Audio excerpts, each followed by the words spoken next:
Mesdames, Messieurs, chers amis, Madame la Présidente, au nom du Comité français pour un Iran démocratique, qui a appelé à cette commémoration en ce jour anniversaire d'une tragédie qui nous a tous profondément touchés, je tiens tout d'abord à remercier nos invités venus des quatre coins du monde, dont Monsieur le Premier ministre Sid Ahmed Ghazali, des personnalités venues d'outre-Atlantique, de l'Europe, des membres du Parlement européen, nos élus français et des personnalités, députés, des maires,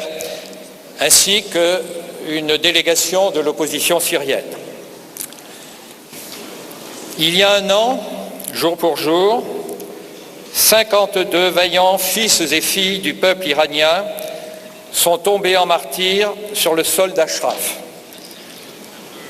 Aujourd'hui, non seulement nous voulons rendre hommage à leur mémoire et nous rappeler aussi leurs 7 collègues qui ont été pris en otage et qui n'ont pas encore été retrouvés, mais nous voulons surtout dire notre grave préoccupation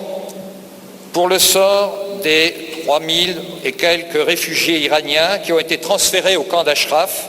du camp d'Ashraf au camp de Liberty, près de l'aéroport de Bagdad.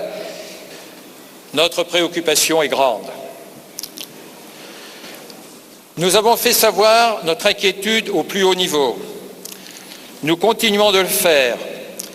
car nous pensons que l'actualité irakienne, aussi abondante et aussi cruelle soit-elle,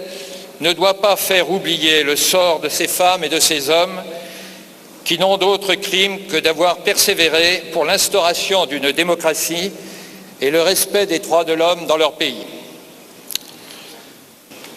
Il se trouve aussi que nous sommes dans les journées anniversaires d'un autre massacre, celui de 30 000 membres et sympathisants des Moudjahidines du peuple d'Iran en août et septembre 1988. Suivant une fatwa de Khomeini, ils ont été exécutés, tous pour avoir défendu les mêmes objectifs que leurs compagnons de route aujourd'hui à Liberty, dont certains sont aussi les survivants de ces massacres dans les prisons. Ni le massacre de 1988, ni les massacres d'Ashraf de 2013 et d'avant n'ont fait l'objet d'enquêtes internationales sérieuses, d'enquêtes indépendantes, car les États occidentaux ont toujours fait prévaloir leurs différentes négociations et leur marchandage avec Téhéran. Ils ont piétiné nos principes et les principes que défendaient les Moudjahidines. Voici quelques-uns des thèmes qui seront développés par les intervenants de cette conférence,